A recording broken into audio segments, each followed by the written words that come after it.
Je suis ravie de vous retrouver pour ce deuxième podcast Experte à la Une. Avec moi aujourd'hui, Diane Oui. Benamou, bonjour, Bonjour. ou Estherium. Les deux marchent très bien. Alors, Bonsoir. on se tutoie? Tu veux qu'on se tutoie? C'est plus simple? J'aimerais bien qu'on se tutoie. Bon, alors on va Ouais. se tutoyer. Superbe. Alors, comment je t'appelle en fait? Parce que je sais pas, je suis perdue. Diane, Estherium, et d'où ça vient, Estherium? Alors, Estherium, c'est parce que mon deuxième prénom, c'est Esther. Et dans ma famille, on a tendance à donner les deux prénoms, souvent, comme ça. Bon, selon le niveau d'énervement. Diane, c'est quand tout est tranquille. Esther, c'est quand j'ai fait une bêtise. Voilà, c'est à peu près comme ça que ça marche. Et Estherium, c'est tout simplement parce que l'origine de mon compte est une blague. C'est une énorme blague que j'avais faite à mon patron, qui lui regardait énormément de contenu en 2021 sur la crypto-monnaie. Et je m'étais dit, bah tiens, si je tourne 4 vidéos et que j'en poste une tous les jours sur la crypto, eh bien peut-être qu'il va tomber sur moi aux toilettes. C'était à peu près l'idée. Sauf que j'ai posté une première vidéo, puis une deuxième, et il est tombé sur moi, comme 3 millions d'autres personnes sont tombées sur moi sur cette vidéo-là. Oui, parce que ce que je dois préciser, c'est que tu es une créature de contenu. Oui, Parce tout à que tu ne fait. t'es pas présentée finalement. C'est vrai, Tu m'as c'est dit, vrai. ok, Estherium. C'est vrai, Donc oui. tu es une créatrice de contenu. Je suis une créatrice de contenu spécialisée dans la tech, l'intelligence artificielle. J'essaie de le rendre facile, intelligible pour les gens, divertissant aussi. Et ce qui fait qu'aujourd'hui, j'adore faire mes vidéos parce que je vois que je parle au plus grand nombre.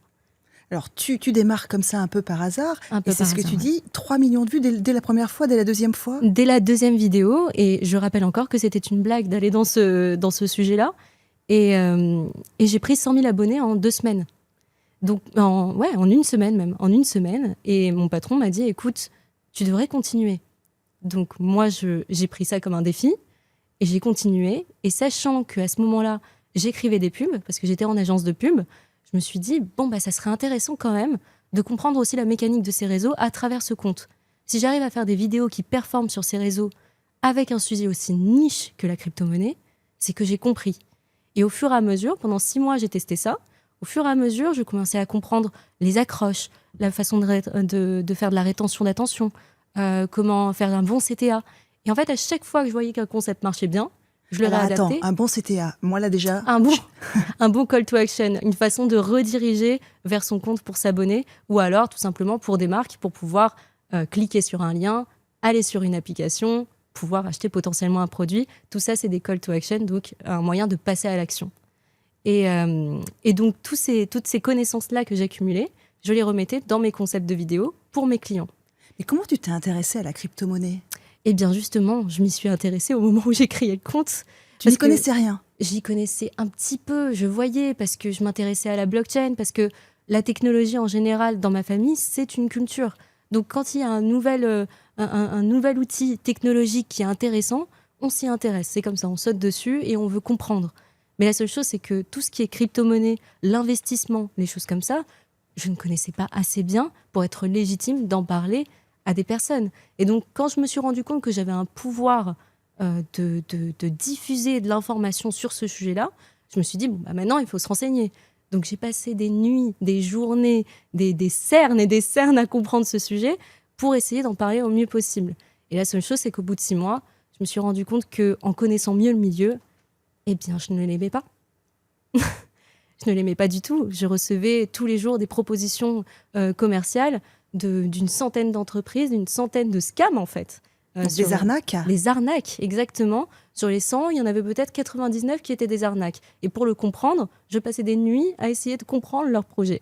Donc ça me rendait malade de me dire que j'avais une communauté qui était investie sur mes vidéos pour les comprendre, pour entendre tout ce que je disais, pour derrière, potentiellement, mettre ce qui pouvait leur mettre du beurre dans les épinards dans quelque chose qui ne me plaisait pas, fondamentalement dans les valeurs, dans les personnes qui les portaient. Et donc, je me suis dit, qu'à cela ne tienne, j'ai compris que j'aimais faire des vidéos aussi, et ça me permettait aussi de sortir du cadre de mon travail parce que, au quotidien, j'avais des briefs clients qui, en soi, me frustraient la plupart du temps parce que toutes mes idées n'étaient pas toujours reçues comme je le voulais. Quand il y a un peu d'ego dans la créa, c'est compliqué aussi. Et je me suis dit, je vais utiliser ce compte pour développer des idées qui n'ont pas été retenues, déjà, pour me satisfaire, pour enlever ma frustration, et aussi pour parler des vraies choses qui m'intéressent, Et donc là, la tech était un sujet parfait pour moi, en général. Je me suis dit aussi que je voulais sortir de ce côté je parle à des gens qui connaissent déjà, mais je voulais absolument faire connaître aux gens, même ceux qui n'y touchaient pas au départ. Donc créer une graine de curiosité dans les esprits des gens, c'était mon but. Et alors j'ai essayé de trouver le bon format et j'ai compris que le bon format, c'était l'authenticité et d'en parler comme à mes amis qui ne sont pas forcément adeptes de la tech ou qui n'y s'y intéressent pas au départ. Et ça a très bien marché. Oui, parce que ton compte, là, tu es à 400 000 abonnés sur Insta, Ouais. à peu près autant sur TikTok, c'est ça? Exactement. Et tu es présente aussi sur YouTube? Oui, très récemment, j'ai compris que je pouvais aussi poster mes vidéos sur YouTube. Et donc, depuis juin, je les poste également sur cette plateforme. Je ne suis pas encore sur des formats longs parce que je me sens pas encore à l'aise pour faire un format. En tout cas, je n'ai pas trouvé la bonne idée de format ni le temps de pouvoir le développer parce que c'est une technique, c'est une vraie méthode pour faire des vidéos intéressantes sur du long. Donc, moi, pour le moment, je me sens à l'aise sur du format court. Donc, je reste un petit peu sur du format court. Peut-être un jour, je tenterai l'expérience. Alors moi, je voudrais qu'on revienne un peu sur ta jeunesse. Où est-ce que tu as grandi? Dans le sud de la France? Est-ce que tes parents étaient intéressés par la tech, par l'intelligence artificielle qui, à l'époque, n'était pas encore très développée? Mais comment... J'ai vu que tu avais démonté un ordinateur à l'époque quand tu étais petite. Tu avais carrément démonté l'ordinateur. Oui, exactement. Non, alors c'est marrant parce que cette anecdote, c'est assez drôle. En fait, mon père est ingénieur de formation. Et donc, lui, c'est vraiment les nouveaux objets, les nouvelles technologies, les nouvelles petites choses. À chaque fois, il voulait absolument se les approprier et comprendre comment ça marchait. De l'autre côté, il y a ma mère, qui est artiste peintre. Et elle, c'est très bien d'avoir ça, mais venez, on voit ce qu'on en fait. Voilà, c'était vraiment la réalité du terrain. C'est un bel outil, mais on va explorer tout ce qui est créatif avec. Donc, en soi, dès qu'on avait un ordinateur, c'était... on allait sur les logiciels pour voir tout ce qu'on pouvait expérimenter avec notre imagination. Et ma mère nous donnait des idées et on y allait. Il y avait des ping-pong de créatifs à la maison, mais dingue. Mais avant d'expérimenter, mon père essayait de nous faire comprendre comment ça se passait à l'intérieur. Donc c'était tout un truc, tout un processus assez fou. Et forcément, je pense que comme beaucoup d'enfants des années 90, j'ai vécu aussi la vague des jeux vidéo, sachant que j'ai 2 grands frères extrêmement geeks. Pour le coup, j'ai aussi été élevée dans cet environnement-là. En tant que petite sœur, je jouais très peu parce que je les regardais jouer, mais j'adorais ça. et donc voilà, ça fait un écosystème où on fait grandir des enfants qui sont à fond, bien sûr, sur les nouvelles technologies, qui, oui, démontent de temps en temps des ordinateurs IBM au lieu de faire des Lego. C'est pas un drame, c'est très sympathique aussi. Qui développent leur imagination comme jamais et qui, en soi, après, quand ils grandissent, se disent peut-être qu'on aimerait continuer dans ces passions. Et aujourd'hui, je constate que finalement, je suis la fusion de mes 2 parents. Je fais autant de la créa que de voir absolument toutes les nouvelles techs. Et je suis toujours intriguée de toutes les nouvelles technologies qui sortent. Et même au-delà de ça, je suis complètement enthousiaste de toutes les personnes qui peuvent les utiliser. Là, aujourd'hui, on est sur un plateau, on est entouré de vrais techos. Et je les adore, en fait. Je les adore parce qu'ils ont ce souci de la pertinence de chaque éclairage, de chaque domaine du son, de la caméra, la bonne focale. Et tout ça, en fait, c'est ça qui fait la vraie magie. Tout ce qu'on voit là tout de suite, c'est grâce à eux. Et c'est incroyable. Tu te dis autodidacte ou parce que tu n'as pas fait une école de mathématiques ni de sciences. D'ailleurs, tu vas peut-être me le dire, mais je crois que ça a été compliqué. Tu voulais faire une prépa de mathématiques et de physique, mais finalement, on a préféré te dire non, c'est pas pour toi. Oui, tout à fait. Non, c'est assez marrant et en même temps catastrophique parce que en sortant de mon bac, donc j'ai fait un bac scientifique, une des mes matières préférées, c'était clairement les maths. Et donc je me suis dit naturellement que j'allais suivre le chemin de mon père et aller en prépa MPSI, donc maths sup, maths spé. Et en faisant un entretien avec le directeur de la prépa dans laquelle je voulais rentrer, il m'a regardé, il m'a dit « Mais voyons, vous avez un profil, vous savez communiquer, vous savez vous présenter. » Il avait un accent, c'est pour ça que j'ai tendance à faire un petit accent un peu marseillais, un peu bizarre, mais je vais essayer de le gommer un petit peu. Vous devriez aller en ECS, donc éco option scientifique. Vous verrez, vous aurez 14 heures de maths dans la semaine, vous serez heureuse. et derrière, vous irez en école de commerce et vous n'aurez rien qui pourra... Enfin, vous pourrez tout faire, en fait. Ben non, je ne pourrais pas tout faire. Et pourquoi il t'a dit ça? Il m'a dit ça parce qu'il a vu en moi un profil qui ne serait pas à l'aise dans une classe à l'époque de MPSI. C'est-à-dire une classe remplie à 90% d'hommes. Et il s'est dit, elle est trop douce, trop timide, parce qu'à ce moment-là, j'étais quand même assez timide. Il lui faut un cadre rassurant, sympathique, avec d'autres femmes, avec un peu plus de cours centrés sur la philosophie, sur la littérature, sur voilà, histoire de la mettre à l'aise. Et en fait, la finalité, c'est que toutes mes années prépa, j'étais dans une résidence étudiante où je passais mon temps qu'avec des MPSI pour suivre leurs cours avec eux. Parce que j'adorais ça. Alors malheureusement, j'avais pas les 4 heures de physique comme ils les faisaient ou de sciences de l'ingénieur, donc je pouvais pas comprendre parfaitement. Mais quand ils avaient des sujets, des choses comme ça, j'adorais les écouter. C'était un petit peu comme mes frères, les geeks qui jouaient aux consoles. J'aimais les regarder, j'aimais les observer. Et je voulais absolument entendre leurs discussions parce que je sentais que j'étais bien avec eux. Et qu'est-ce que tu as envie de dire aux petites filles aujourd'hui qui auraient envie de faire des sciences, des mathématiques? N'écoutez pas les directeurs d'école, n'écoutez pas ceux qui vous disent de ne pas faire ces spécialités-là. Je crois que au niveau mondial, tu as seulement aujourd'hui 12% de femmes chercheurs en intelligence artificielle. Ben oui, en fait, je pense que ces petites filles, aujourd'hui, en tout cas la petite fille que j'étais, n'avait pas assez de représentation à l'époque. Ou du moins, on lui en montrait pas assez. Dans les films, dans les magazines, à la télévision, on ne voyait pas assez de femmes scientifiques. Et donc, je pense que ça peut faire vraiment changer les choses. Il me semble, j'avais lu ça quelque part, que au moment où il y avait eu un épisode de X-Files avec une femme scientifique, il y avait eu un boom des inscriptions des femmes dans des écoles scientifiques aux États-Unis. Et donc, en fait, il manque parfois juste ça. Et une femme qui prend la parole et qui dit « j'existe ». J'existe tout simplement. Donc si en soi, je devais dire aujourd'hui à une petite fille, bah, si tu as envie de faire des maths, si tu as envie de faire de la recherche, si tu as envie de trouver le vaccin contre je ne sais quoi, quelle maladie qu'aujourd'hui on ne connaît même pas encore, mais franchement, n'attends pas d'avoir la représentation. N'attends pas de voir ça. Tu peux te dire même que toi-même, plus tard, tu le sauras. C'est peut-être ça la seule chose que je pourrais leur dire. Alors, finalement, tu as un peu appris comme tous ces grands patrons des GAFAM. Il y en a un qui c'est dans son garage, l'autre c'était dans sa chambre d'étudiant à Harvard. Toi, c'est un peu pareil finalement. Je ne pense pas pouvoir me comparer encore à ces gens-là.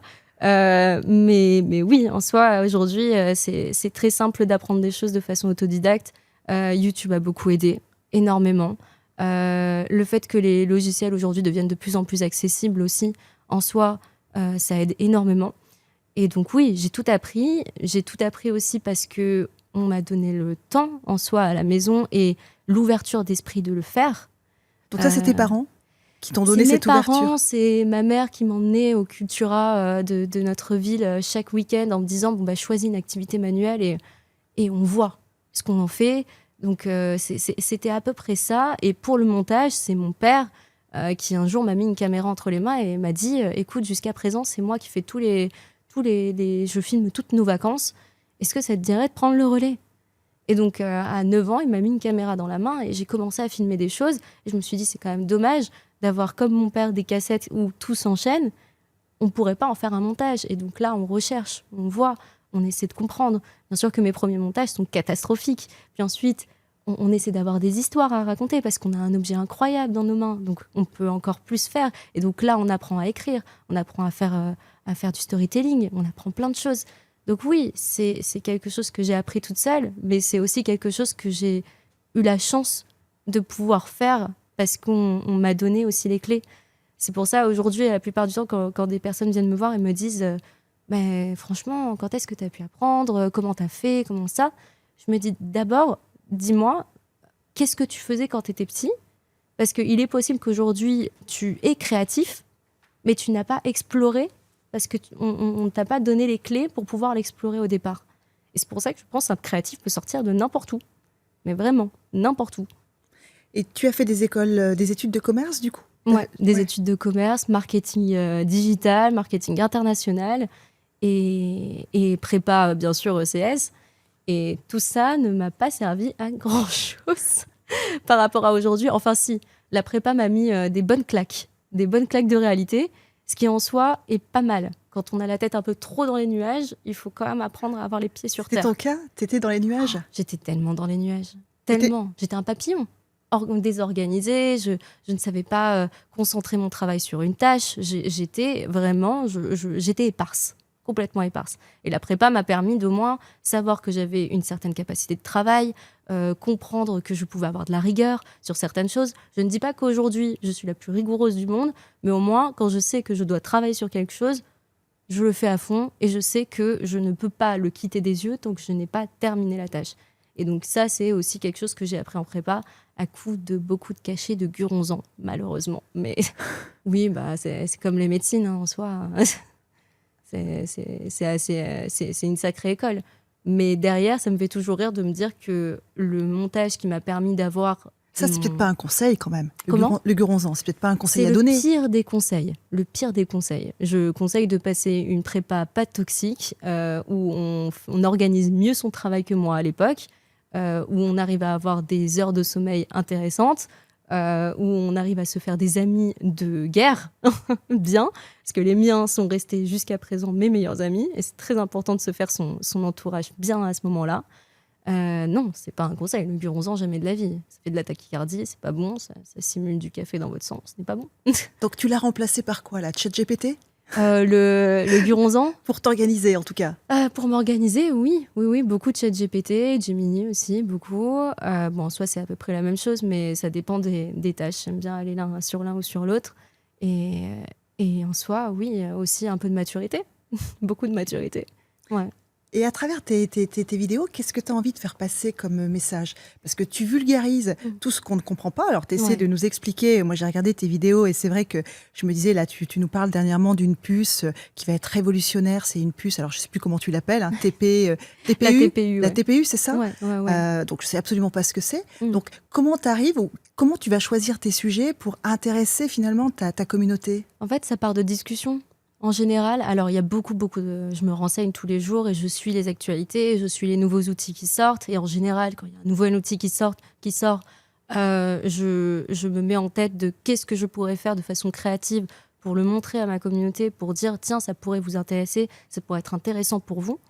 Ça, c'est pour la partie outils. Mais parfois, il y a des sujets où c'est juste des discussions. Parce qu'encore une fois, vu que je parle d'IA et de tech en général sur mon compte comme si j'en parlais à des amis qui soit s'y connaissent ou soit s'y connaissent pas du tout, eh bien, en amont, pour la recherche, je vais parler à ces mêmes amis, ou je vais parler à des gens dans la rue, ou je vais parler à des collègues. Et tous les avis me font ensuite des sujets. Alors, je ne sais pas si tu as vu, mais je crois que c'est hier, le Times a sorti les architectes, les 8 architectes, je crois, de l'IA. Évidemment, ce sont tous des Américains. Ouais. Tu as vu ça? Je ne l'ai pas vu. Je ne l'ai pas vu parce que tous les plus grands qui sont en disant ce sont ceux qui vont faire le monde de demain. D'accord, ok. Ça ne m'étonne pas. Mais par contre, c'est très dangereux qu'il n'y en ait que 8.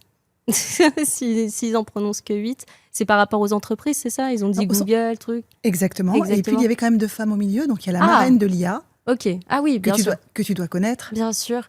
Mais c'est assez fou. Et qui est prof, qui est une experte, je crois d'ailleurs. Qui est une experte de Stanford. Ouais, et qui était présente aussi l'année dernière au salon de l'IA organisé par la France. C'est Fei Lu. Exactement. C'est ça. Exactement.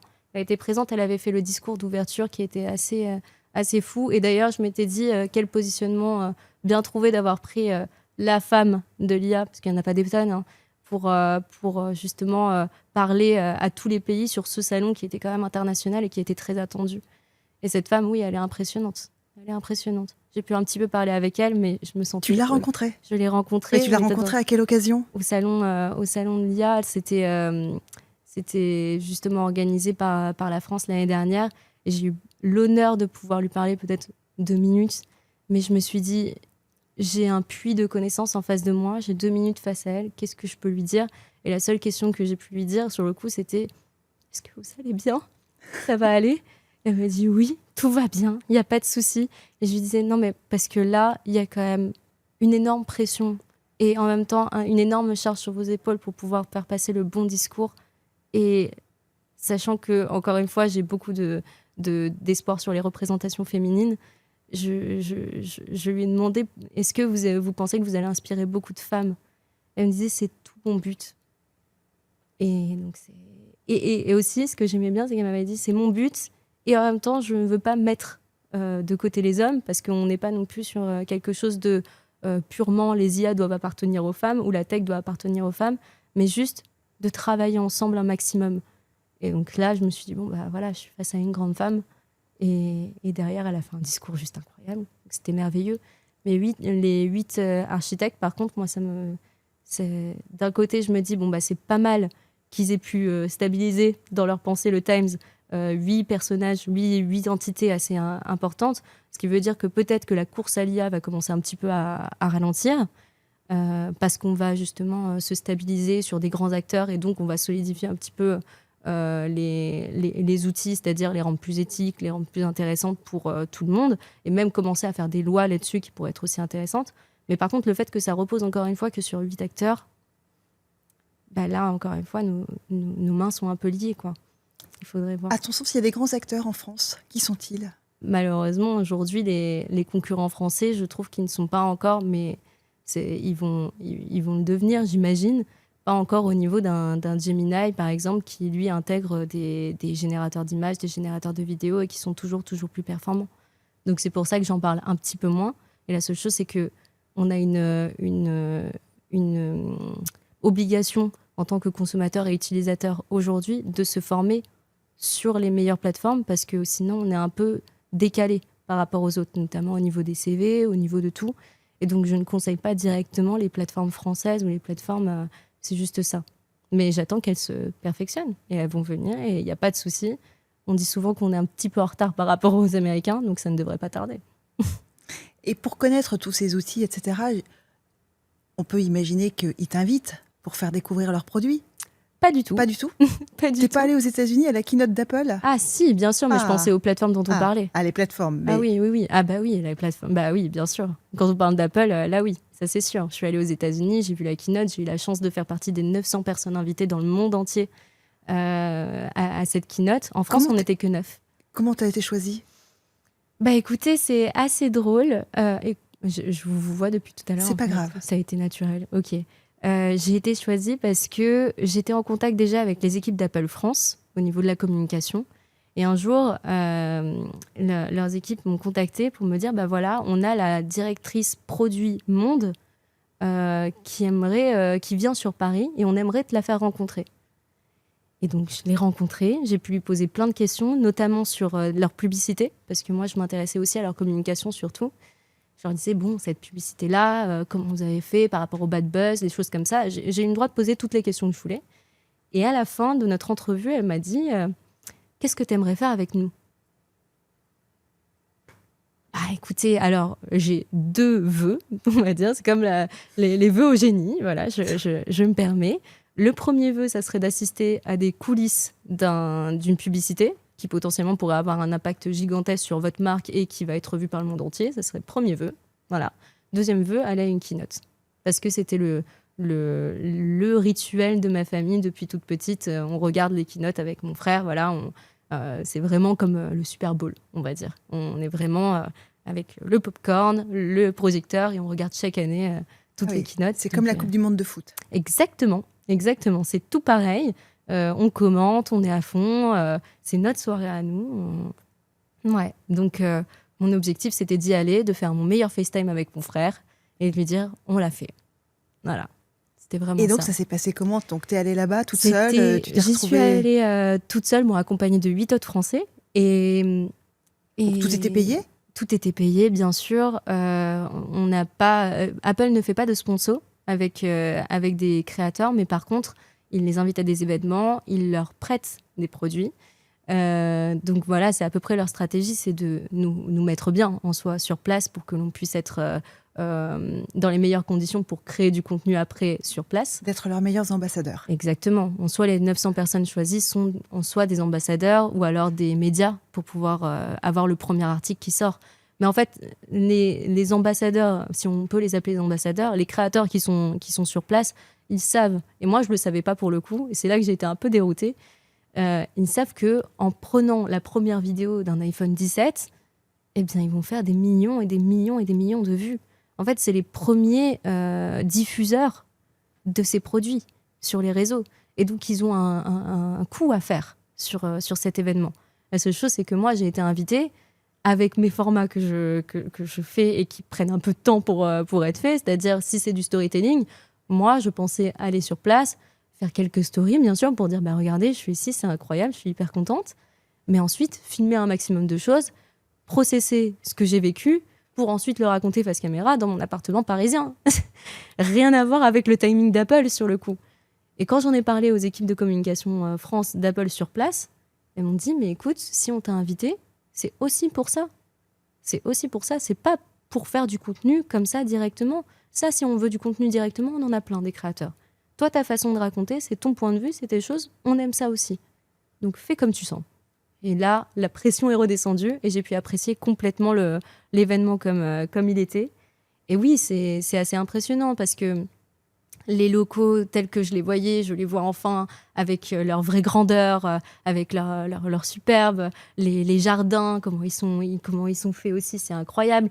Bon, bien sûr, il y a tout ce côté événement où là, on voit des personnes qui nous accueillent avec un grand sourire, comme à Disneyland.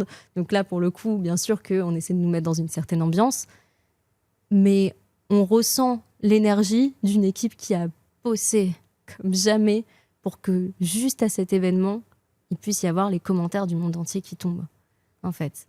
Et sachant qu'en général, ils sont positifs comme négatifs, ils sont obligés de tout bien faire en soi pour limiter la casse à ce moment-là. Et ça se ressent. C'est-à-dire que on nous présente les produits, mais comme des bijoux. Des bijoux. Quand on sort, ça on ne le sait pas, mais quand on sort de la keynote, avant déjà d'y aller, il n'y avait rien à l'accueil, rien du tout. Toute une salle vide. Et le temps de la keynote, ils ont tout installé pour que les produits soient présentés vraiment comme une publicité. C'est-à-dire une vague d'iPhone, des choses, toute une scène autour de leurs produits pour que, 1, ils soient bien présentés, 2, il y ait l'espace pour faire des contenus, 3, que ça soit esthétique, tout, et que les personnes, en plus 900 personnes, puissent se ruer dessus. Et tu repars avec l'appareil ? Et je suis pas repartie avec l'appareil, mais par contre, j'ai eu la surprise, en rentrant dans mon appartement juste après avoir atterri, d'avoir un colis avec l'iPhone. Ouais. Très, très fort. Ouais. Très fort. Très, très fort pour le coup. Au niveau du timing, j'étais assez impressionnée. Je me suis dit, mais Noël continue, c'est dingue. Non, et il y a une logique là-dedans, c'est que tout simplement, vous avez vu les produits, vous avez participé à des briefings, ils appellent ça des briefings. Donc c'est une présentation plus précise des produits avec leurs capacités, parfois même des démonstrations, des choses comme ça. Et en fait, quand on participe à ces briefings, eh bien, on a le produit associé qui arrive chez nous. Donc moi, j'ai participé au briefing iPhone, j'ai participé au briefing AirPods et j'ai reçu les AirPods et l'iPhone. Et en soi, il y avait d'autres personnes qui faisaient le briefing Apple Watch et qui ont eu aussi l'Apple Watch. Voilà. Mais c'est assez intéressant parce qu'ils considèrent, ils analysent chaque profil et ils disent pour leur compte, qu'est-ce qui serait le plus intéressant à tester sur place chez eux ensuite. Et ça, c'est marrant parce que nous, on l'avait du coup en avant-première. La keynote était une semaine avant la sortie réelle des produits. Donc moi, j'étais déjà avec un iPhone orange dans le métro, une semaine avant que le produit sorte. Je peux vous dire que j'avais peur sur le coup. Je me disais comment faire pour passer inaperçu avec du orange sur mon iPhone. C'était impossible. Donc tout le monde me posait la question, il me disait comment ça se fait que tu as l'iPhone 17 et tout ça. Je disais oui, en fait, et là je racontais toute l'histoire et les gens étaient hyper intrigués et plein de questions. C'était top. Alors, tu disais, je fais mes vidéos dans mon appart. Ouais. C'est toujours le cas ? Tu t'es professionnalisée ou tu es toujours avec tes petites caméras ou tu es accompagnée aujourd'hui par une agence ? Parce qu'il y a beaucoup de créateurs de contenu qui maintenant passent par des agences. De production ? Ouais. Alors non, toujours moi toute seule. Pour le coup, la seule agence qui me suit, c'est mon agent direct qui est extraordinaire. Mais pour le coup, en termes de production, c'est tout de A à Z, c'est moi. Parce que j'aime trop ça. J'arrive pas encore à déléguer. Donc, tu as aménagé ton appart ? J'ai pas aménagé mon appart, honnêtement. J'ai fait comme je le sentais. C'est-à-dire aujourd'hui, toujours encore, mon portable est sur mon bar, posé contre un pot de fleurs. Voilà, la lumière, c'est soit une ring light, soit la lumière de ma cuisine. J'essaie de rendre ça le plus authentique possible. Donc en soi, si ça devient trop léché, trop bien fait, je me détache un peu du côté trop instantané. Enfin, je veux ça, en fait, le côté très, très naturel. Et du coup, ça se voit aussi par ma façon de capter les choses. Et surtout, je me dis, le tournage, c'est une chose. Et la chose que je préfère, c'est le montage derrière. Donc tout ça, les problèmes d'éclairage, de choses, d'étalo et tout ça, je peux le régler en soi après au montage. Donc ça me va très bien aussi. Donc tu fais tout toute seule. Ouais. Et alors, ça te prend du temps quand même parce qu'il faut que tu Beaucoup. rédiges. Ouais. Une je vidéo, ça te rédige prend... Ah, tu ne rédiges pas? Non. Tu fais ça comme ça, hop? J'ai une sorte de bullet point dans ma tête, mais en soi, je rédige pas parce qu'encore une fois, je pense que c'est très difficile d'écrire du parler. Surtout sur un format aussi long, en soi, je préfère vraiment improviser et c'est ce qui fait que parfois je fais des digressions, des choses et ça me permet d'avoir beaucoup de liberté. Beaucoup. Mais non, en termes de temps, l'idéation réelle, la recherche, ça me prend du temps, pour le coup. Mais ça, c'est un temps que j'étale sur des journées, en soi. Je me renseigne sur un sujet, je regarde, là, je garde des sources pour moi, je les collecte. Et une fois que j'ai fait mon avis, là, je me dis, c'est bon, je peux tourner. Et donc là, je me mets en avant. La seule chose que je travaille dans mes vidéos en termes de... Je veux absolument qu'il y ait cette phrase-là, c'est la phrase de début et la phrase de fin, parce que je ne sais pas pourquoi, mais j'aime faire j'ai une boucle en fin de vidéo où je veux absolument que ça connecte les deux. Comme ça, après, on a l'impression qu'à la fin de la vidéo, hop, on revient et on a l'impression que c'est toujours la suite de la vidéo, en fait, le début. Et j'aime bien ce côté-là. Donc, en soi, c'est la seule chose que je me donne, c'est un début et une fin. Mais après, en termes de temps, oui, je tourne et le plus gros temps, c'est sur le montage. Ça me prend à peu près 3-4 heures. Et tu en postes combien par semaine? À peu près 3 à 4. 3 à 4, ouais. En plus de ton boulot, parce que tu es aussi... tu as un boulot à côté, tu fais pas que tes vidéos dans ton appart. Alors, exactement. Alors, t'es prof aussi? Je suis intervenante de temps en temps, oui. Intervenante. Je suis pas prof régulière, mais intervenante. Donc ça, déjà, ça a un petit peu diminué par rapport aux années précédentes. Donc, j'ai baissé mon rythme sur le côté prof. Et par rapport à mon travail, je suis plus à plein temps du tout dans mon agence depuis septembre. Donc, tu étais dans le management digital, dans le marketing digital, dans une agence de pub. Exactement. J'étais directrice marketing d'une agence de pub. Et pendant 7 ans, j'ai été aussi dans cette même agence concepteur-rédacteur. Et c'est mon entreprise de cœur. Je l'aime vraiment de tout mon cœur. Mais pour le coup, j'ai senti qu'à un moment, je commençais à m'épuiser. Physiquement, mentalement. Et puis même, je ne voulais pas que les choses soient à peu près moyennement faites de tous les côtés. Je sentais que je m'épuisais. Et donc, je me suis dit, tant qu'à faire, autant essayer de tenter l'aventure Estherium à temps complet pour voir où ça peut me mener, en fait. Et ça va te permettre d'en vivre ton aventure Estherium? J'ai attendu de pouvoir en vivre pour quitter mon travail. Ouais. C'est-à-dire que ton modèle économique, il est basé sur de la publicité, sur quoi? Il est basé sur des partenariats que mon agent ici présente me trouve savamment. Et je n'en fais pas des tonnes. Elle me trouve des marques merveilleuses avec qui je peux justement me dire que j'ai une liberté d'expression et en même temps une liberté après financière pour pouvoir continuer à créer tranquillement. Donc là, ça va te permettre de vivre de tes créations de vidéos. Ouais. Alors, l'IA, il y a ceux que ça dérange, et puis il y a ceux qui sont complètement subjugués par l'IA générative. Comment tu fais, toi, pour trouver le bon équilibre entre les deux? Le bon équilibre, c'est de dire à tout le monde de remettre l'IA à sa place. Tout simplement parce que moi, je suis convaincue que l'IA, c'est un superbe outil. Le terme, c'est outil. Ça ne vous remplace pas, ça vous aide. C'est quelque chose qui va pouvoir rajouter un peu de sel sur votre travail. Alors bien sûr, je mets un énorme point là-dessus. Il y a certains métiers sur lesquels j'ai encore des interrogations par rapport à cette conviction-là. Exemple, les comédiens voix. Où là, j'ai un peu de mal à me projeter par rapport au remplacement et par rapport à comment ça pourrait être accepté.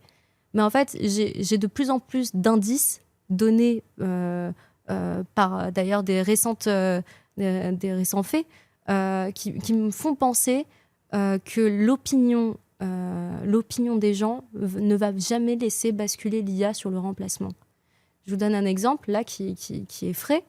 La publicité d'Intermarché qui est sortie il n'y a pas très longtemps a été faite par 70 artistes et elle a été vue par le monde entier, 20 millions de vues sur cette publicité, et tout simplement parce que c'était fait à la mano, fait par une expertise, et qu'il y avait quelque chose qui ressortait profondément humain.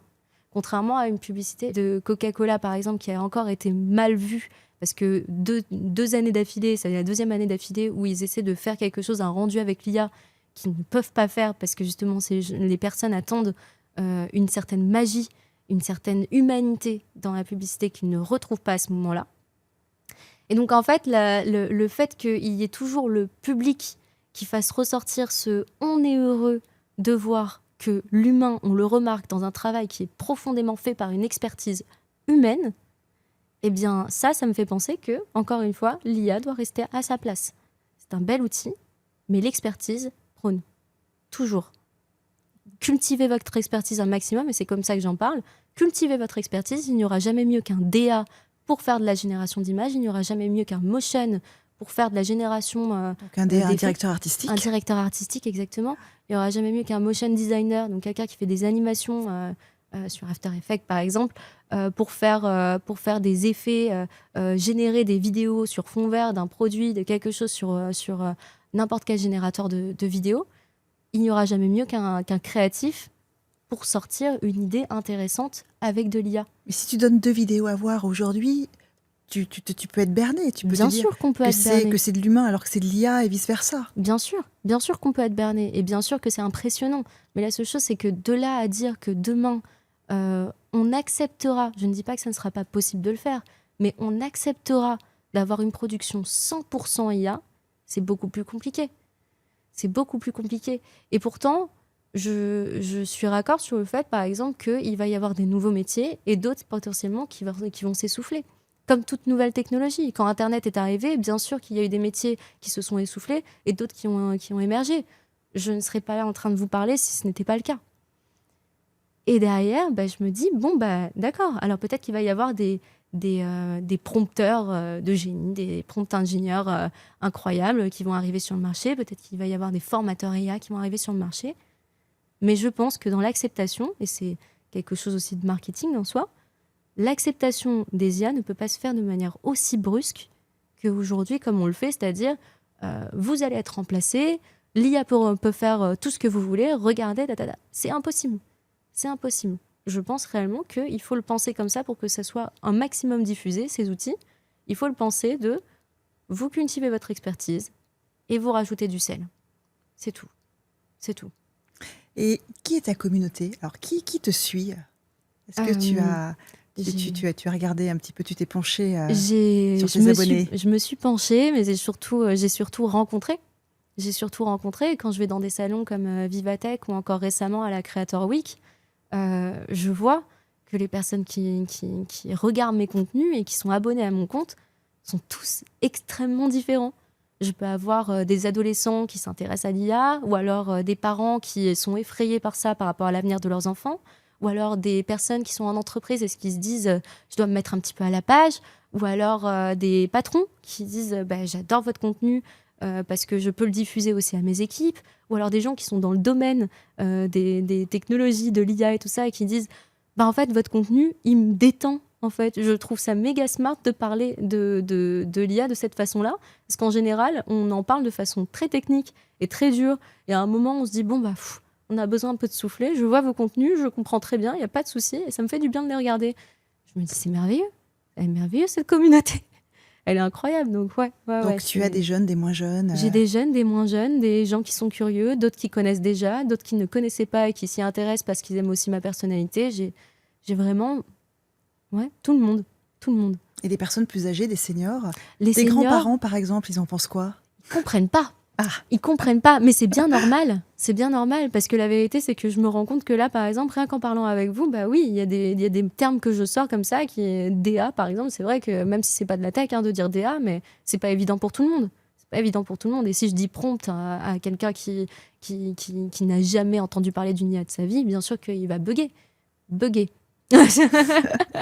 Non, mais c'est réel. C'est tout un vocabulaire, en fait. C'est tout un vocabulaire et qui peut créer une certaine fracture. Donc, en soi, je vois encore le parallèle avec Internet, avec mes grands-parents, au moment où, rien que les adresses mail sont apparues.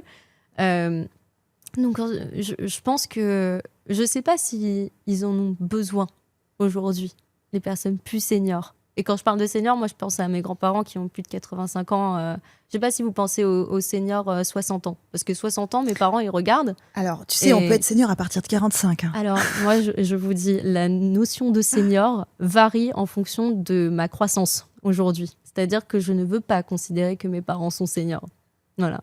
C'est juste ça. C'est pour ça que dans ma tête, senior, c'est beaucoup plus âgé que mes parents. Donc, c'est pour ça. Mon père, aujourd'hui, il a 70 ans. Il s'intéresse aux IA. Il va sur ChatGPT. Il n'y a aucun souci. Mais c'est parce qu'il a une fille et qu'il regarde tous ses contenus. Il regarde tout, ton papa. Il regarde tout. C'est mon premier fan, bien sûr. Mais il te conseille, il te dit ça, c'est pas bien, ça, tu t'es trompé, t'as dit des bêtises, non? Non, mon père, son recul sur moi, c'est assez drôle parce que lui, il a toujours considéré qu'il fallait que je suive mes études et que je continue à aller dans des chemins beaucoup plus carrés. Ingénieur oblige, pour le coup. Et il me répète aujourd'hui, j'ai pas toujours été d'accord avec tes choix et maintenant, je peux que te dire bravo. Et donc, je me dis, en fait, maintenant, il me fait confiance. Et c'est assez dingue de se dire que son père peut nous faire confiance. Donc, ils sont fiers de toi, tes parents? Ils sont très fiers. Mais c'est une maman poule et un papa coq. Hein. La basse-cour est à la maison. c'est réel. Non, ils sont extrêmement fiers de moi. Extrêmement fiers de moi, ouais. Ouais. Tu parlais du Creator Week, là, du Paris Creator Week qui vient de se terminer, qui était à Paris. C'est un événement qui réunit tous les créateurs de contenu, spécialistes de la tech, etc. Et il y avait une thématique qui ressortait, c'était sur le cyberharcèlement. Ouais. Tu as été, toi, victime de cyberharcèlement à travers tes contenus et comment ça se maîtrise? Parce que c'est vrai qu'il n'y a pas beaucoup de femmes quand même dans l'univers des créateurs de contenu. Alors, en soi, si, il y en a beaucoup, des créatrices de contenu. 70% des créateurs de contenu sont des femmes. Pourquoi on les voit moins? Tu vois, on a l'impression que... Il y en a zéro dans le top 20 de YouTube, c'est réel. C'est réel. Pourquoi on les voit moins? Parce qu'il y a bien sûr cette peur du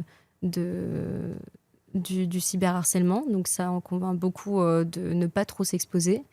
D'autres, tout simplement, je pense c'est aussi le public qui fait qu'ils sont souvent attirés par des contenus masculins parce que dans leur inconscient, c'est plus drôle.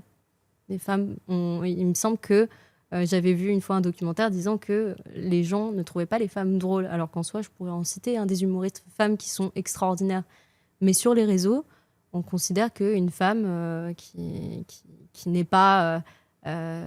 qui n'est pas sur le côté divertissant, en tout cas même si elle est sur le côté divertissant, ne sera pas aussi drôle qu'un Squeezie, qu'un Joyka, qu'un Mastu. Ouais, c'est assez grave. Et pour le cyberharcèlement, honnêtement, je n'en ai pas reçu. Je n'en ai pas reçu. J'ai pas eu de commentaires malveillants. J'ai pas vraiment de haters et ça, c'est ma chance. T'as pas d'usurpation d'identité? Parce que nous, par exemple, tu vois, on est victime d'usurpation avec des présentateurs de journaux télévisés. On peut récupérer leur image. Donc toi, qui es présente sur les réseaux, on peut récupérer aussi ton image. Alors ça, pour le coup, l'usurpation d'identité, c'est un vrai sujet. Non, si, ça, pour le coup, j'ai des faux comptes, énormément de faux comptes. Amusez-vous à mettre Estherium simplement dans la barre de recherche de TikTok. Vous verrez une centaine, voire même plus de faux comptes de moi. Donc pour te retrouver, il faut aller où? Il faut aller sur TikTok. Sur le bon compte. Sur le bon compte, oui, exactement. Celui où certainement j'aurais fait peut-être un coup de gueule 2 jours plus tard en disant je n'en peux plus des faux comptes. Peut-être que les faux comptes auront l'audace aussi de les partager, mais en soi, c'est assez énervant parce que directement, ça peut arnaquer beaucoup, beaucoup de gens et ça m'énerve. Ouais, ça m'énerve. Donc, mais c'est de la reprise de contenu, ce n'est pas encore du sujet de l'avatar ou de la reprise de voix, pour le coup. On n'y est pas. C'est aussi ma petite hantise en ce moment. De me dire que, oui, comme tout créateur de contenu, je partage énormément de choses, énormément de données aussi, ce qui fait que derrière, on peut facilement usurper mon identité en termes d'image. Ouais, j'ai même vu que certains créateurs échangeaient leurs adresses, ils ne mettaient pas la bonne adresse, ils ne disent pas à quel moment ils font cette vidéo pour ne pas être suivis. Enfin, ça devient, en termes de sécurité, moi, des la questions sécurité, qui sont... ça va. Ça va encore. Je suis pas. C'est quand tu es très très connu, ça, tu penses? Je pense. Mais tu l'es quand même là. Oui, je le suis, mais je pense que y a un respect qui s'est établi peut-être ou quelque chose. Je ne sais pas. Je pourrais pas dire qu'il y a des respects envers les autres personnes qui se font. Je crois que j'ai pas encore partagé assez pour que je sois assez dans le quotidien des gens et qui se disent peut-être dans la rue, je la reconnais déjà de 1. Tu n'es pas reconnue ? Si, je suis reconnue, mais je pense des personnes qui me voient très très très souvent. En soi, si on regarde mes stats, on peut se dire que la moitié de la population qui est sur les réseaux a peut-être déjà vu ma tête, mais est-ce qu'elle s'en souvient ? C'est encore autre chose. Et de là à croiser la personne qui est vraiment assidue sur mon compte pour pouvoir me reconnaître et encore plus savoir le nom de mon compte, c'est encore autre chose. Quelqu'un comme Squeezie aujourd'hui, bien sûr qu'il ne peut pas aller dans la rue sans se faire harceler de demandes de photos et tout ça. Moi, pour le coup, j'y suis pas encore. T'as envie de ça ? Non, je le souhaite pas. Pour en avoir discuté avec certaines personnes qui sont proches de lui, je le souhaite pas. Pas à ce point-là. Oui, mais si ta communauté, à un moment donné, elle grossit, tu risques d'être confronté à ça. Peut-être, mais honnêtement, alors déjà, on n'y est pas, donc je profite très bien puisque tu décides quand même de t'engager pleinement à 100% oui. dans ta création de contenu. Donc, à un moment donné, tu peux te retrouver face à cette notoriété, visibilité. Oui, bien sûr, mais je pense qu'on n'est pas dans un créneau non plus qui est fait pour être reconnu par des dizaines de millions de personnes. Je suis quand même, malgré tout, même si c'est divertissant, même s'il y a de l'humour de temps en temps, je suis quand même dans une niche à la base. Je reste quand même dans de la tech, dans de l'intelligence artificielle. Et en général, quand on est niché, on n'est pas non plus reconnu à ce point-là dans la rue et on n'est pas non plus harcelé à ce point-là dans la rue. Est-ce que tu penses que tu as la chance d'être dans une niche qui est peut-être plus respectée que d'autres ? Parce que tu fais un peu des vidéos aussi très perso, lifestyle, sur ton chien. J'ai vu ça, ouais, j'ai vu ton chien, je connais ton chien. Il est adorable. Je connais ton papa, je connais ta maman, ton frère. Donc ouais, j'ai vu tout ça, mais parce que peut-être que tu traites d'une matière, entre guillemets, respecté par ceux qui pourraient venir te harceler ou pas ? C'est vrai que... Je sais pas. Hein. Non, mais c'est intéressant. Mais même moi, je peux y réfléchir là en même temps. C'est vrai que en général, on peut se dire que les personnes sont assez respectueuses, voire même elles me regardent avec une certaine... il y a cette... Tu es l'experte. Je suis un peu l'experte, mais en soi, je leur rappelle à chaque fois que je suis une curieuse comme eux. C'est à peu près ça. Et non, j'ai l'impression qu'ils me voient. En fait, ils ont dans leur esprit que je suis quelqu'un d'intelligent. Déjà. Incroyable. Je suis très heureuse de donner ça comme avis, en tout cas. Tu renvoies cette image. Je renvoie cette image-là, apparemment. En tout cas, c'est ce qui se retrouve dans les commentaires. Et quand je parle à des personnes, en tout cas, on me dit « Ah ouais, en fait, moi, je sens que quand je regarde tes vidéos, il y a quelque chose de très... voilà. » Et comme dirait le slogan, c'est parce que tu le vaux bien. J'aimerais bien, mais honnêtement, je ne suis pas là pour proclamer une certaine intelligence ou quoi que ce soit. Moi, je fais que montrer une passion avec mon storytelling. En soi, c'est mon storytelling qui trouve intelligent, c'est pas la personne. La personne, l'intelligence, sur quelle base on trouve quelqu'un intelligent ? Est-ce que se renseigner pendant 48 heures sur un sujet et le recracher face à une caméra, c'est intelligent ? Je ne sais pas. La vraie intelligence, c'est la capacité d'analyse, de pouvoir changer la perception d'un sujet, c'est pouvoir traiter des données comme jamais. En fait, c'est ça la vraie intelligence. Et encore une fois, la vraie intelligence aussi, c'est d'avoir une créativité et autre chose. Je ne pense pas que celui qui se renseigne longtemps sur un sujet, qui lit un texte, est intelligent. Et tu te situes à quel niveau alors ? Tu te situes plutôt dans la créativité ? Je me situe dans la créativité curieuse des outils qui peuvent l'augmenter. C'est surtout ça. Donc en soi, là où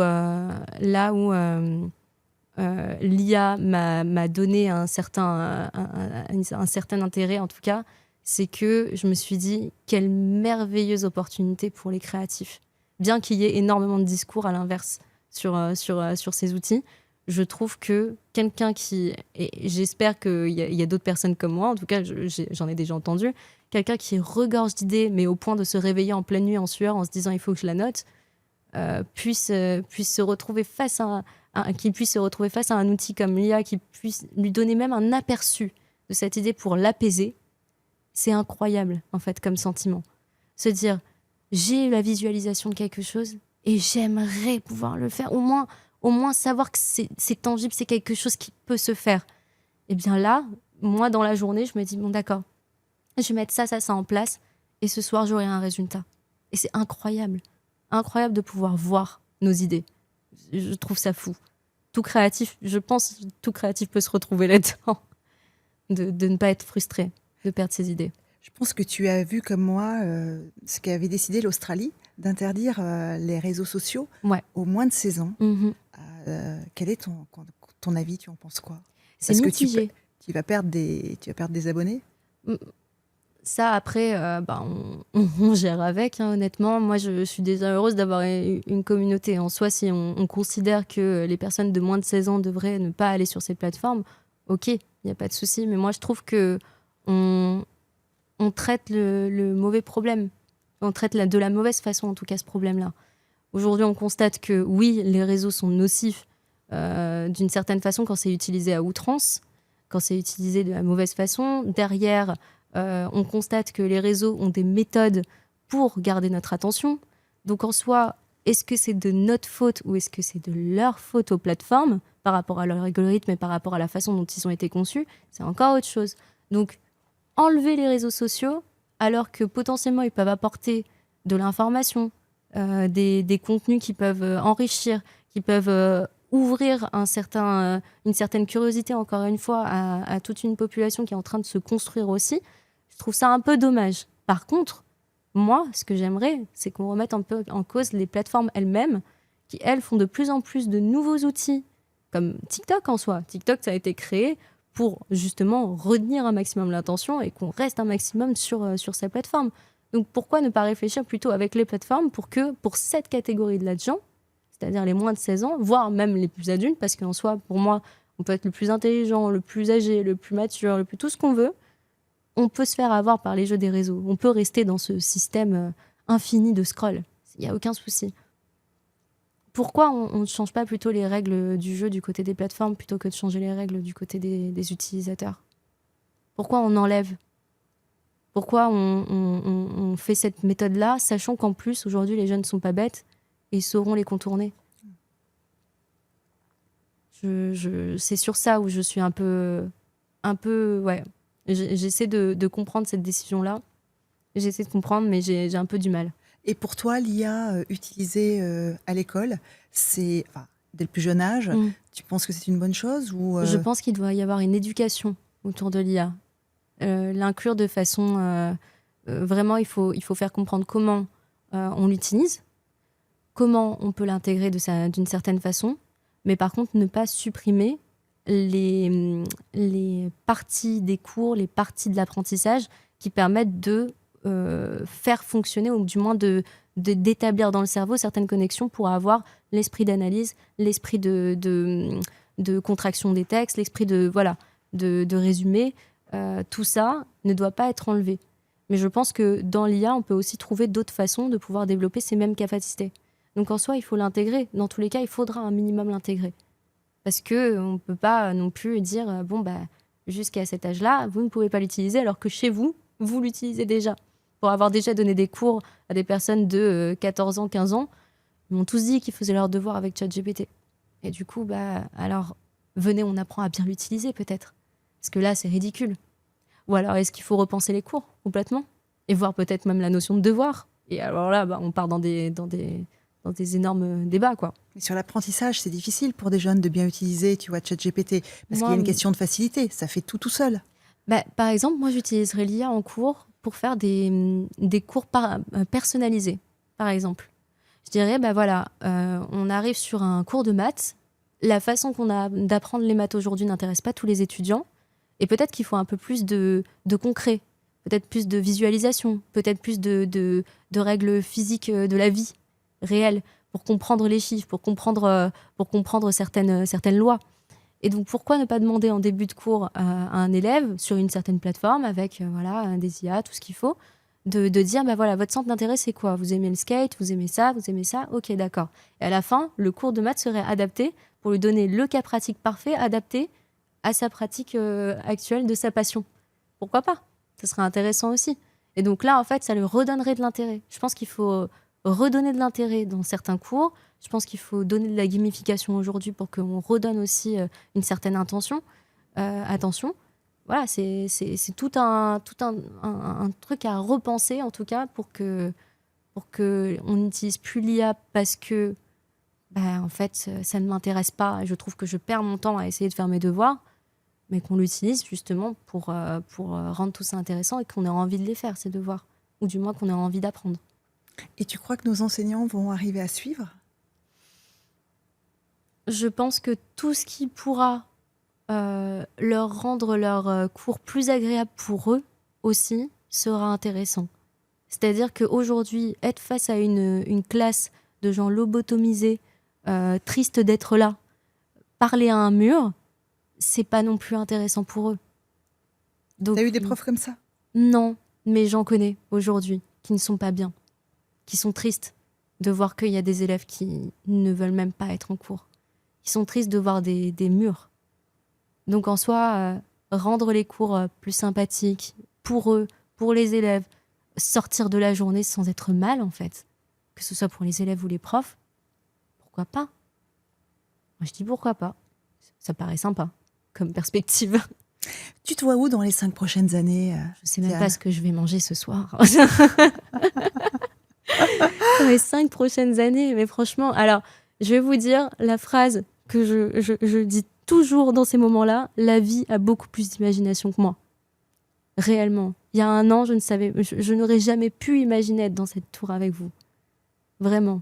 Je n'aurais jamais pu imaginer être en face de vous. Donc imaginez comment on peut se projeter dans 5 ans. C'est impossible. Impossible. Et l'IA en 2050, ce sera quoi ? Oh bah alors là... Je sais pas, mais j'ai hâte de t'imagines le avec voir. ton robot qui te fera effectivement ce que tu devras dîner, ce que tu devras avoir à ton dîner pour ce soir ? Bah, ce qui est sûr, c'est qu'il y a un travail en ce moment sur l'IA physique, c'est-à-dire on est sur de la robotisation, on est sur la recherche du robot parfait domestique ou alors des lunettes connectées les plus incroyables du monde, ça c'est sûr. Donc oui, il y aura certainement une connexion un peu plus grande et peut-être qu'il y aura des robots chez nous, ça c'est sûr. Mais par contre, pour le moment, moi, je ne suis pas extrêmement à l'aise d'avoir ça chez moi. Bien que, quand j'étais plus jeune et que je regardais iRobot, je me disais, mais quelle aubaine d'avoir un robot chez soi, ça a l'air sympa. Avec un peu de maturité, je me dis, bon... T'as changé d'avis ? C'est pas que je change d'avis, c'est que je reste enthousiaste mais prudente. C'est juste ça. Et j'attends de voir, mais comme tout le monde, on attend tous de voir. Et quand on me dit l'IA en 2050, ça sera quoi ? Bah écoutez, j'ai envie de vous dire, on se retrouve en 2050 pour avoir la réponse. Personne ne sait. Alors aujourd'hui, il y a de plus en plus de créateurs de contenu. Est-ce que on peut s'en sortir en créant des contenus ou est-ce qu'il faut monter une boîte à côté ? On parle beaucoup aujourd'hui d'influpreneurs, c'est-à-dire des influenceurs qui finalement deviennent des entrepreneurs. Ils utilisent leur notoriété, leur visibilité, leur marque. Ils créent leur marque. Ouais. Est-ce que c'est ton intention ? Toi, tu te dis, je crée ma marque et puis après, je développerai autre chose qui me plaît. Moi, je le vois un peu comme ça, mais pas autour de produits pour le moment ou alors de services. Je le vois toujours autour de moi pour le coup. C'est-à-dire que pour le moment, je me dis, mon compte permet de réunir un nombre de gens assez fou. Bien sûr que c'est une communauté, mais je ne veux pas non plus me dire, bah, tiens, vu que j'ai cette communauté, bah, je vais sortir le produit dérivé qui va faire qu'ils vont l'acheter forcément. Je veux qu'il y ait un sens. Donc, vu que là, je commence réellement à être investie complètement dans mon compte et ça fait très peu de temps, je me dis plus, qu'est-ce que je peux faire maintenant avec tout ce temps, sachant que je l'ai. Donc, est-ce que c'est me propulser potentiellement vers d'autres médias ? Pourquoi pas de la radio ? Pourquoi pas l'opportunité d'avoir certains rapports avec des chaînes de télé ou voilà, développer un peu plus ma créativité, voir vers où ça me mène. C'est plus ça aujourd'hui, la chance que j'ai et le luxe même que j'ai, c'est de savoir que j'ai du temps pour voir ce que je peux développer après, mais toujours concentré sur mes envies à moi. C'est plus ça pour le moment. Et c'est pas en faire une grande marque. J'ai pas prévu d'ouvrir une boutique demain. Et tu vises un nombre d'abonnés ? C'est le million ? Je vais être très honnête avec vous, quand j'ai passé les 100 000, je me suis dit que ça serait la fin. Déjà, je me disais, si j'arrive à 100 000, c'est incroyable. Maintenant, tu y crois quand même. J'y crois, oui, je les ai dépassés, mais vu que j'ai pas commencé ce compte pour, au départ, être influenceuse ou créatrice de contenu, je le vois toujours pas comme ça. Donc, j'ai pas cet instinct de « il faut que ça grossisse », il faut que ça... Déjà, les personnes qui me regardent, c'est une chance. Donc, tu vas continuer dans ton appart. Je continue dans mon appart. Avec de l'authenticité. Avec de l'authenticité. Non, aujourd'hui, ce que je veux surtout, c'est rencontrer des gens. Parce que vu que je fais ça maintenant à plein temps, je veux pas rester dans mon appart tout le temps. Donc je veux rencontrer des gens, je veux aller à la rencontre des vraies personnes qui font la magie, genre les techos derrière les caméras, bonjour. Je veux aller voir tout ce qui me fait sourire au quotidien et où je me dis, il y a forcément un expert derrière qui pourra m'expliquer pourquoi ça marche comme ça et pourquoi ça me fait sourire. Qu'est-ce qu'on peut te souhaiter, Diane ? Eh bien, d'avoir toujours le sourire en me réveillant le matin, ce sera parfait. Et ne pas la boule au ventre en m'endormant le soir. Tu as un vœu ? Eh bien, un vœu. Je sais pas, si tu avais une baguette magique, ce serait quoi ta vie rêvée ? Une autre vie rêvée ? Une autre vie rêvée ? Ouais. Bah, je pense comme tout le monde, aller sur une île déserte. Et... je pense. Hein. Sans iPhone, sans portable, alors, bizarrement, sans ordinateur. Quand je pense à ça, une île déserte, bizarrement, je pense toujours à avoir ma tech avec moi. Ah mais non, mais c'est pas possible, Diane. Oui, mais si. En fait, l'île déserte, c'est l'île déserte. Oui, mais mon île déserte à moi, c'est-à-dire une projection d'île déserte. L'île déserte connectée, quoi. Ouais, un peu, mais sympathique. C'est-à-dire, je me vois toujours avec mon DVD préféré de l'époque, voilà, un truc un peu sympa. Quelque chose où j'ai un projecteur, voilà, je peux faire des grandes soirées cinéma sur des cocotiers, j'en sais rien. Mais non, ça serait une vie presque... c'est pas une vie rêvée, c'est une projection irréelle. Mais non, une vie rêvée, c'est celle que j'ai aujourd'hui. Franchement, j'ai énormément de chance. Énormément de chance. Ouais. Eh bien, merci Diane pour cet échange. Merci à vous. Merci à vous. On peut se retrouver ce podcast sur toutes les plateformes d'écoute, mais aussi sur notre chaîne YouTube de TF1 Info et sur TF1+. Et puis, vous pouvez vous abonner, commenter sur cet entretien avec Diane et puis partager. Merci beaucoup, Diane, d'être venue nous voir. Merci à vous. Et attends. Oui. Ouais, j'ai mon petit carnet des expertes à te faire signer, quand même. Incroyable. Tiens, voilà. Génial.